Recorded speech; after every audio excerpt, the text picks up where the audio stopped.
ഓം ശാന്തി. പലപ്പോഴും എൻ്റെ ലൈഫിൽ ഇനി എങ്ങോട്ട് പോകണം എന്ന് എനിക്ക് യാതൊരു രീതിയിലൊരു ഐഡിയ കിട്ടുന്നില്ല. എല്ലാം ശ്രമിച്ചിട്ടും എവിടെ എത്താത്തൊരവസ്ഥയാണ്. ഞാൻ എന്താണ് ചെയ്യേണ്ടത് എന്ന് മെസ്സേജ് ചെയ്യുന്നവരുണ്ട്. കമൻറ്റിൽ നിങ്ങൾ വായിച്ചിട്ടുണ്ടാവും ചോദിക്കുന്നത്, ഈ കാര്യത്തിൽ എനിക്ക് എന്തൊക്കെ ചെയ്തിട്ടും റിസൾട്ട് എത്തുന്നില്ലല്ലോ, ഞാൻ എങ്ങനെയാണ് മുന്നോട്ട് പോകേണ്ടത് എന്നൊക്കെ ചോദിക്കുന്നതായിരിക്കുന്ന പല ചോദ്യങ്ങളും നിങ്ങളും കേട്ടിട്ടുണ്ടായിരിക്കും, അഥവാ കമൻറ്റ്സ് നിങ്ങൾ വായിച്ചിട്ടുണ്ടായിരിക്കും. ഇനി എങ്ങോട്ട് മൂവ് ചെയ്യണം എന്ന് അറിയാൻ പറ്റാത്ത നിൽക്കുന്ന ഒരവസ്ഥയുള്ളവർക്ക് വേണ്ടി പ്രത്യേകിച്ചും തീർച്ചയായിട്ടും ഈശ്വരൻ, പ്രപഞ്ചം രണ്ടും. ഇത് പറഞ്ഞപ്പോൾ എൻ്റെ അടുത്ത് ഒരു കമൻ്റ് ഇട്ട് ഒരു ചോദ്യം ചോദിച്ച് ഞാൻ ഓർമ്മിക്കും, ഞാൻ അമ്പലത്തിൽ പോയിട്ട് പ്രപഞ്ചത്തോട് പ്രാർത്ഥിക്കണോ ഈശ്വരനോട് പ്രാർത്ഥിക്കണോ, രണ്ടും തമ്മിലുള്ള വ്യത്യാസം എന്താണ്, രണ്ടും ഒന്ന് തന്നെയാണോ എന്നൊക്കെ ഒരു ചോദ്യം. ഞാൻ അതിനുള്ള ഉത്തരം കൂടി ഇന്നത്തെ വീഡിയോയിൽ ആഡ് ചെയ്യാൻ ആഗ്രഹിക്കുകയാണ്. ഒരു കാര്യം മനസ്സിലാക്കേണ്ടത്, ഈശ്വരൻ രചയിതാവും പ്രപഞ്ചം രചനയുമാണ്. രണ്ടും ഒരിക്കലും ഒന്നല്ല, രണ്ട് തന്നെയാണ്. രചയിതാവ് രചയിതാവാണ്, രചന രചനയാണ്. പക്ഷേ ഈ രചന ഉണ്ടാക്കിയിരിക്കുന്നതിൻ്റെ ഒരു പാർട്ട്, ഒരു പൊടി മാത്രം എന്ന് പറയാം നമുക്ക്, ഈ ശരീരവും ഇതിൻ്റെ ഉള്ളതായിരിക്കുന്ന ഒരു അതിസൂക്ഷ്മമായിരിക്കുന്ന ശക്തിയായ ഞാൻ എന്ന് പറയുന്ന ആത്മാവ്, ഊർജം. ഈ ഊർജം, അതിസൂക്ഷ്മ കണമായിരിക്കുന്ന ഊർജം, അതിൻ്റെ സൂക്ഷ്മഭാവത്തോടുകൂടി കണങ്ങൾ കൊണ്ട് നിർമ്മിച്ച ഒരു വലിയ ശരീരത്തിനുള്ളിലിരുന്നു കൊണ്ട് ഇതിനെ പ്രവർത്തിപ്പിക്കുകയും കാര്യങ്ങൾ ചെയ്യുകയും ചെയ്യുകയാണ്. ഇത് ഈ പ്രപഞ്ചത്തിൻ്റെ ഒരു പാർട്ടാണ്, ഒരു ഭാഗമാണ്. ഒരു കടലിൽ നിന്ന് ഒരു ഗ്ലാസ് വെള്ളമെടുക്കും പോലെ, ഈ ഭൂമിയിൽ നിന്ന് കുറച്ച് മണ്ണ് കയ്യിലെടുക്കും പോലെ, ഈ വലിയ പ്രപഞ്ചത്തിലെ ഒരു പൊടി അല്ലെങ്കിൽ ഒരു ചെറിയ പീസ് മാത്രമാണ് ഈ ദേഹം എന്ന് പറയുന്നത്. ഈ ദേഹത്തിനുള്ളതായിട്ടുള്ളൊരു സചേതനമായിരിക്കുന്ന ശക്തിയുണ്ട്. തോട്ട്സ്, വേർഡ്സ്, അതുപോലുള്ളതായിരിക്കുന്ന സൂക്ഷ്മമായിരിക്കുന്ന എല്ലാ കാര്യങ്ങളും ഉൾക്കൊണ്ടതായിരിക്കുന്ന നമ്മുടെ ചിന്തകൾ, മനോഭാവങ്ങൾ, മനസ്സിലെ സ്മൃതികൾ, ബുദ്ധി, പ്രജ്ഞ, ഇതെല്ലാം ഉൾക്കൊണ്ടതായിരിക്കുന്ന ഒരു സൂക്ഷ്മമായിരിക്കുന്ന ശക്തിയുണ്ട്. ആ ശക്തി, അത് കാണാൻ പോലും പറ്റാത്ത രീതിയിൽ അതിസൂക്ഷ്മമായൊരു പ്രകാശമാണ് നശിക്കാത്ത ഊർജം. ഊർജത്തെ നിർമ്മിക്കാനോ നശിപ്പിക്കാനോ സാധ്യമല്ല, രൂപപരിവർത്തനം മാത്രമേ സാധ്യമുള്ളൂ. അതുപോലെ തന്നെ ഈ ഊർജത്തിൻ്റെ ഉള്ളിലും താൻ ചെയ്യുന്ന ദേഹമെന്ന ഇൻസ്ട്രുമെൻ്റ് ഉപയോഗിച്ച് ചെയ്യുന്ന കർമ്മങ്ങളുടെ ഫലം അതിലടിയുന്നു. അതനുസരിച്ച് അതിൻ്റെ ക്വാളിറ്റി കൂടുകയും കുറയുകയും ചെയ്യും. പക്ഷേ അപ്പോഴും അതിൽ യാതൊരു രീതിയിലുള്ള നാശം സംഭവിക്കുന്നില്ല. അങ്ങനെ ഒരിക്കലും നശിക്കാത്ത അതിസൂക്ഷ്മ പ്രകാശമായ ഞാൻ, ഈ പ്രകാശ നിർമ്മിതമായ പ്രപഞ്ചം അഥവാ പഞ്ചഭൂത നിർമ്മിതമായ പ്രപഞ്ചം, സയൻസിൻ്റെ ഭാഷയിൽ പറയുകയാണെങ്കിൽ പ്രോട്ടോൺ, ഇലക്ട്രോൺ, ന്യൂട്രോൺ എന്നതായിരിക്കുന്ന സൂക്ഷ്മ കണങ്ങൾ കൊണ്ട് നിർമ്മിച്ചതായിരിക്കുന്ന പ്രപഞ്ചത്തിലിരുന്നു കൊണ്ട് ഈ ഇൻസ്ട്രുമെൻ്റ് ഉപയോഗിച്ച് ഇതിലുണ്ടാകുന്ന സങ്കല്പം, ഇതിലെ മനോഭാവങ്ങൾ, ഇതിലെ വാക്കുകൾ, ഇതിലെ കർമ്മങ്ങൾ, ഇതൊക്കെ ഊർജ്ജമായിട്ട് ഈ പ്രപഞ്ചത്തോട് കമ്മ്യൂണിക്കേറ്റ് ചെയ്തുകൊണ്ടേയിരിക്കുകയാണ്. അപ്പം ഞാൻ ചെയ്യുന്ന നല്ലതും ഞാൻ ചെയ്യുന്ന ചീത്തയും, ഒരു മുറിയിലുള്ളിൽ നമ്മൾ ചന്ദനത്തിരി കൊളുത്തി വെക്കുമ്പോൾ അതിൻ്റെ സുഗന്ധം നമ്മൾ ആ മുറിയിൽ മുഴുവൻ അനുഭവിക്കുന്നത് പോലെ, കെട്ടുനാറുന്നൊരു സാധനം ഉണ്ടെങ്കിൽ അതിൻ്റെ ദുർഗന്ധം ആ മുറിയിൽ മുഴുവൻ നിറയും പോലെ നമ്മുടെ ഉള്ളിൽ നിന്ന് പോകുന്നതായിരിക്കുന്ന സങ്കല്പങ്ങളും വാക്കുമെല്ലാം ഈ പ്രപഞ്ചത്തിൽ മുഴുവനും സ്പ്രെഡ് ആവുന്നുണ്ട്. നമുക്ക് ഫീൽ ചെയ്യാൻ പറ്റുന്ന മനുഷ്യൻ്റെ അനുഭവവേദ്യമായ ഒരു മേഖല വളരെ ചെറുതാണ്.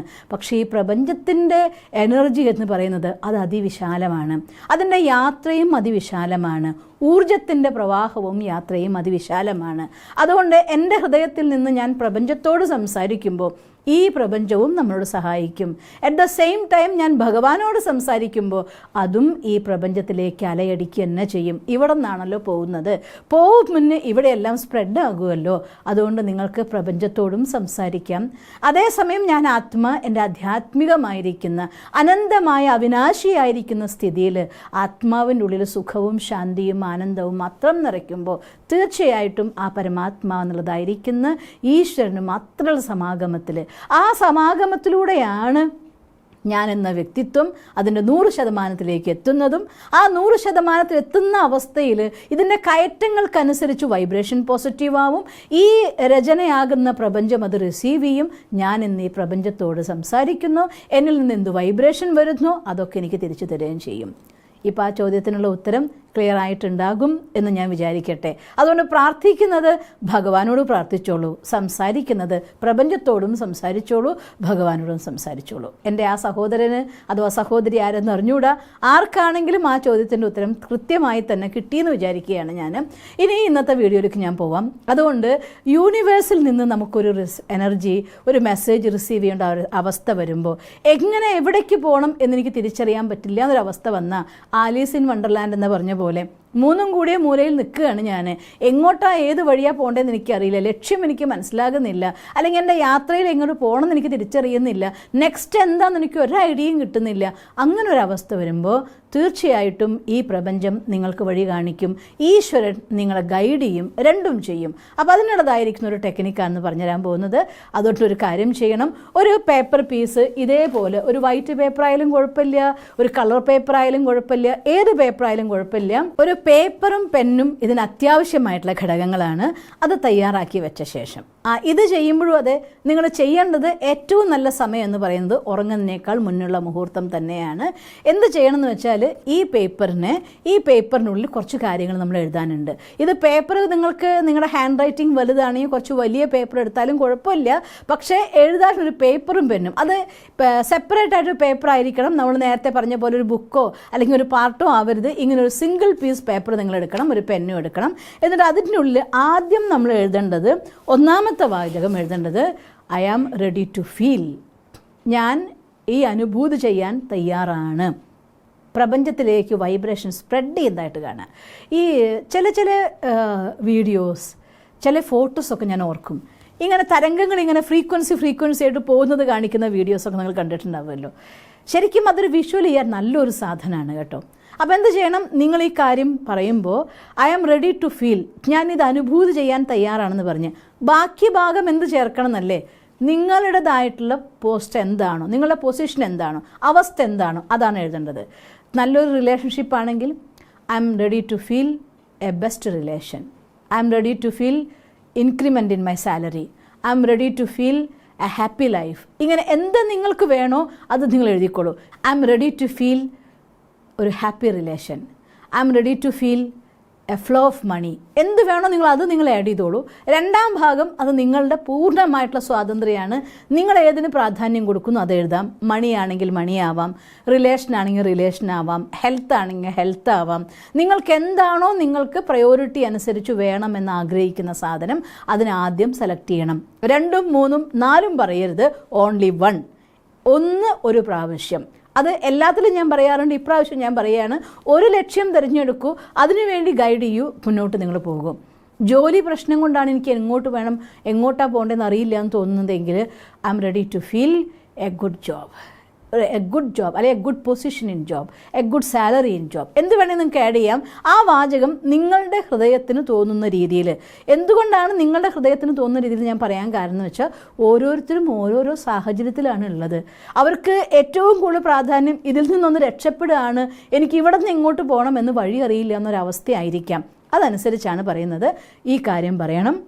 I am ready to feel എന്ന് പറഞ്ഞു കഴിഞ്ഞ ശേഷം അത് എഴുതുക. അത് കഴിഞ്ഞ ശേഷം ആ രണ്ടാമത്തെ വാചകം എഴുതേണ്ടത് I am willing to be guided by. ഞാൻ ഈ ഗൈഡൻസ് സ്വീകരിക്കാൻ പൂർണ്ണ സജ്ജനാണ് അല്ലെങ്കിൽ പൂർണ്ണ സമ്മതമാണ് എന്ന് പറഞ്ഞിട്ട് ആ കാര്യം നിങ്ങൾക്ക് ഏതാണോ വേണ്ടത് ഈ കാര്യത്തെ എഴുതിയേക്കാം. ഞാൻ ഈ ഒരു കാര്യത്തിൽ ഗൈഡൻസ് സ്വീകരിക്കാൻ പൂർണ്ണ സമ്മതനാണ്, രണ്ടാമത് എഴുതേണ്ടത്. മൂന്നാമത്തെ now show me the path. വേണമെങ്കിൽ പറയാം നമുക്ക് now show me the path, അല്ലെങ്കിൽ now show me the next step, അങ്ങനെയും പറയാം. ഈ 3 വാചകത്തിന് നിങ്ങൾ ആത്മാർത്ഥമായിട്ട് ഈശ്വരന് കൊടുക്കുന്നതായിരിക്കുന്ന റിക്വസ്റ്റ് എന്നാണ് ഭാവത്തിൽ, അല്ലെങ്കിൽ പ്രപഞ്ചത്തിനോട് നിങ്ങൾ കൊടുക്കുന്ന റിക്വസ്റ്റ് ആണെന്നുള്ള ഭാവത്തിൽ നിങ്ങളുടെ മനസ്സിൽ ഈശ്വരനോട് പറയുമ്പോഴാണ് കൂടുതൽ കംഫർട്ട് കിട്ടുന്നെങ്കിൽ അങ്ങനെ എഴുതിക്കോളൂ. അതല്ല പ്രപഞ്ചത്തോട് പറയുമ്പോഴാണ് നിങ്ങൾക്ക് കൂടുതൽ കംഫർട്ടെങ്കിൽ അത് എഴുതിക്കോളൂ. ഈ രീതിയിൽ എഴുതിയ ശേഷം അത് കഴിഞ്ഞിട്ട് ആ പേപ്പർ എടുത്ത് നിങ്ങൾ ആ എഴുതിയ കാര്യത്തിന്, നിങ്ങൾ ആവശ്യപ്പെട്ട കാര്യം എന്താണോ, ആ എഴുതിയ വാചകങ്ങൾ എന്താണോ, അതിന് ഒന്നുകിൽ 11 തവണ അല്ലെങ്കിൽ 21 തവണ. 21 തവണക്കാൾ കൂടുതൽ വേണമെന്നില്ല, 11 തവണയേക്കാൾ കുറയാനും പാടില്ല. റിപ്പീറ്റ് ചെയ്ത് വായിക്കണം. റിപ്പീറ്റ് ചെയ്ത് വായിച്ച ശേഷം ആ പേപ്പറിനെ നേരത്തെ നമ്മൾ കാണിച്ച പോലെ തന്നെ നമ്മുടെ വശത്തേക്ക് ഈ രീതിയിൽ മടക്കണം. ഇത് മടക്കിയിട്ട് അതിനെ നിങ്ങളുടെ തലയിണയുടെ അടിയിൽ വെച്ച് കിടന്നുറങ്ങുക. ഈ എഴുതിയ പേപ്പർ ഉണ്ടല്ലോ, ഈ വേർഡ്സ്, ഇത് എനർജിയാണ്. ഇത് പ്രപഞ്ചത്തിൽ നമ്മൾ കൊടുത്തായിട്ടുള്ള വൈബ്രേഷനാണ്.